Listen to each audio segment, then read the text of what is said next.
Hi everyone, it's Michael here, and I am joined by Amy Matheson, our church board chair. Our hope with this video is to talk through the ministry direction as it pertains to the fall. And I think it's really important to note before we get into things that this is going to be one of many updates. We understand that things are consistently shifting and changing, and we are trying to solidify our plans for the fall. But it would also be helpful for you to manage expectations, manage planning, all of those different things. So we wanted to give you a big picture view of our ministry direction for the fall, so that you feel very well situated in your own planning come the fall. I also want us to draw into our purpose as a church. We as a church exist to grow a community of loving Jesus followers who live and share his irreligious message. And although this has looked very different over the last few months, as we haven't been gathering on Sunday mornings, we are still being formed as the community of God. We have taken creative steps to create space, to dialogue, to discuss, to encourage and challenge one another in the way of Jesus. And at the same time, we've really pressed in and said, how can we creatively and boldly care for one another in our church family, but also in the broader community? This is church. Make no mistake of it. This is church, and we are really, as a leadership team, grateful for the investment of our community during this time to both grow as a loving community and to care for one another. I also think it's important just to slow down a little bit and to remind one another that if you know someone who's feeling disconnected, or perhaps you yourself are feeling just tense in this time, please let us know. We want to support you. We want to care for you. One of my friends has a mantra within his family, and it's this: when one of us is down, we all surround. And we want to surround you if you're feeling disconnected in whatever way that best looks like. So in way of introduction, that was me. And now, Amy, I'm going to turn it over to you to talk through the ministry direction for the fall. Thanks, Michael. So as a board, we have been carefully considering public health guidelines and guidelines from the Meeting House senior leadership, as well as the responses we got to the survey we sent out in July. And as a board, we've been asking, how can we most effectively continue to fulfill our purpose to be and to grow as a loving community of Jesus followers?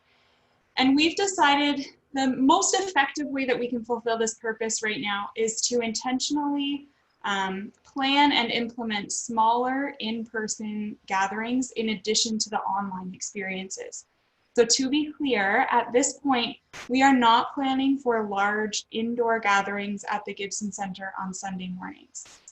This decision aligns with the expectations and intentions of the Meeting House as a whole, and it was supported by the feedback we received from those surveys, in which the majority of respondents indicated they are either cautious or entirely opposed to the idea of reopening for large indoor gatherings this fall.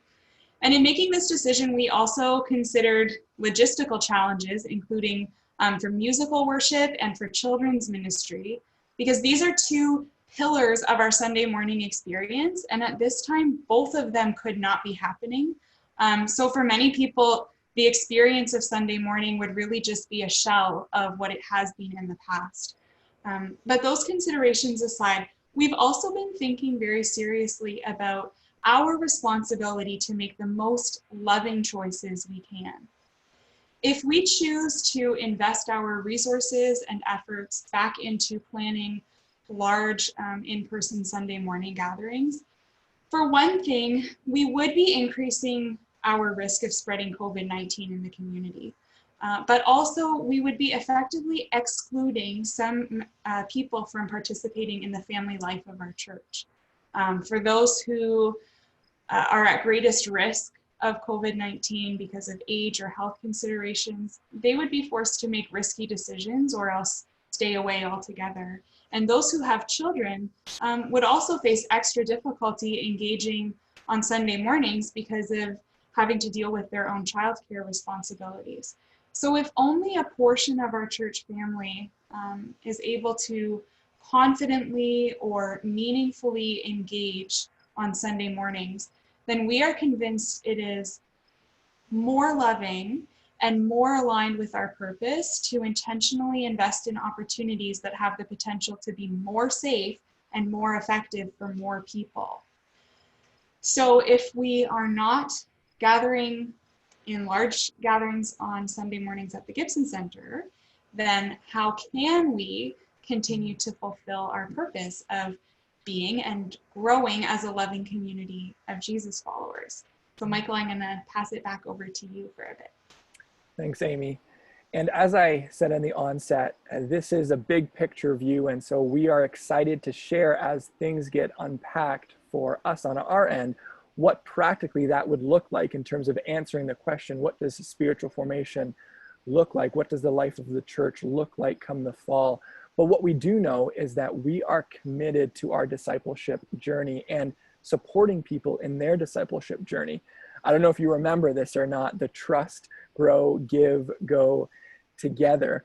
But I thought it would be helpful just to pause for a moment and to go through at each point of that discipleship journey. We find ourselves in a strange time, but we are still confident of the fact that our foundation of formation as a discipleship of Jesus is trust. And perhaps this is a season where you are given the opportunity to return back to the basics. I'm thinking about our Sunday morning live stream and specifically the teaching that emphasizes the life and teaching of Jesus. And as we listen and invest in attending the live stream and listening and learning, we are reminded of what and who we are actually moving into trust with. So if we start with trust, we then move to grow. And for grow, I think it's important just to name that we always want to be a better version of ourselves. Moving forward is healthy. And I think about our own book club that's happened, individuals who have come together to say, I want to be a better version of myself. And that means engaging in conversations around social justice, which is incredible. They've been growing in empathy and understanding, and they've been growing into a better, more whole version of themselves. Come the fall, there will be opportunities for us to plug back in to our home church so that we can encourage and challenge and grow as disciples of Jesus in a safe environment where others are also growing and learning and caring and moving. So we have trust and grow and now give. Values and choices have a cost. When we choose to follow Jesus, we are choosing to give of ourselves in service to others.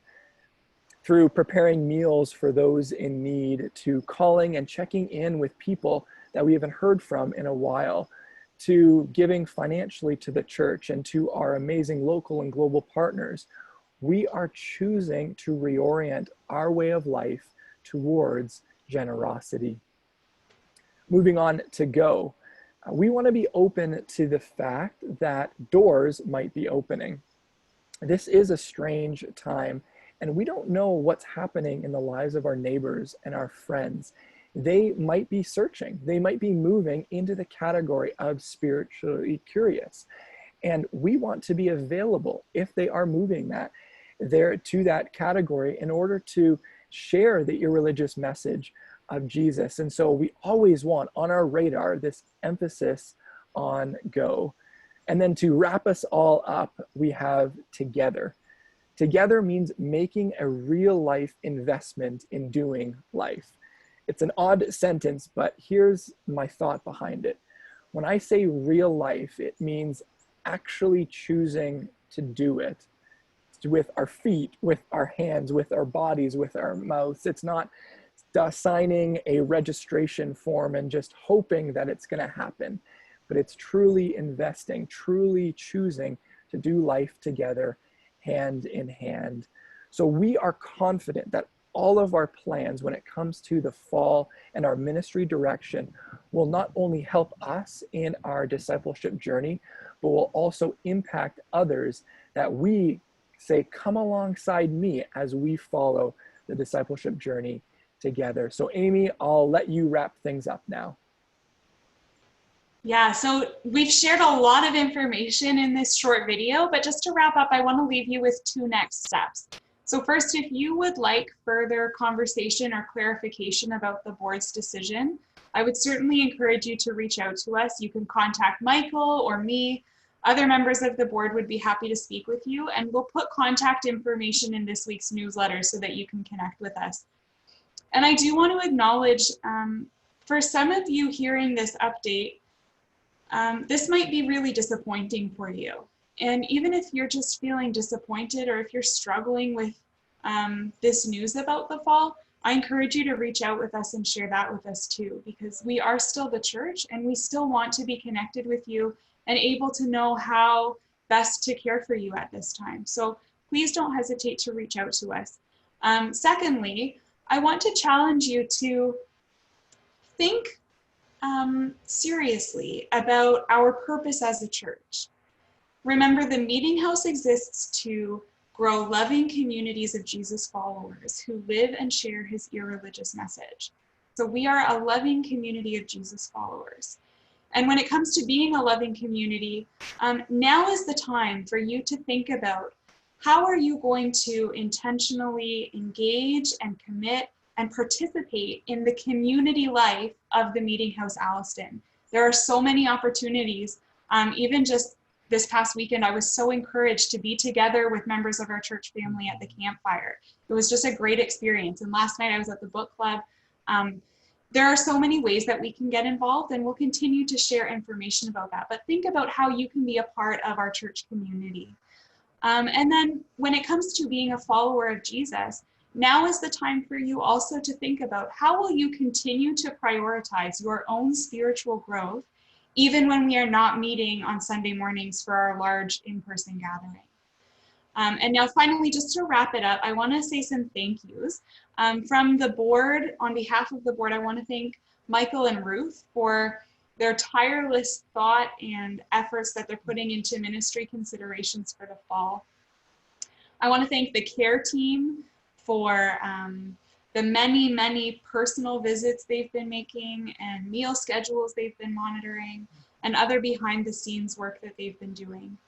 I want to thank the compassion team for making us aware of practical opportunities that we can show love to vulnerable people during this time. And I want to thank the home church elders and ministry coordinators for continuing to lead and support our church family in a discipleship capacity. And finally, I want to thank all of you who are watching, the members of the Meeting House Alliston. Thank you for your generosity financially and for your prayers and for your words of encouragement. What a wonderful church family to belong to at the Meeting House Alliston. Thank you for watching this update video, and I look forward to hopefully seeing many of you very soon. Bye, everybody. Take care.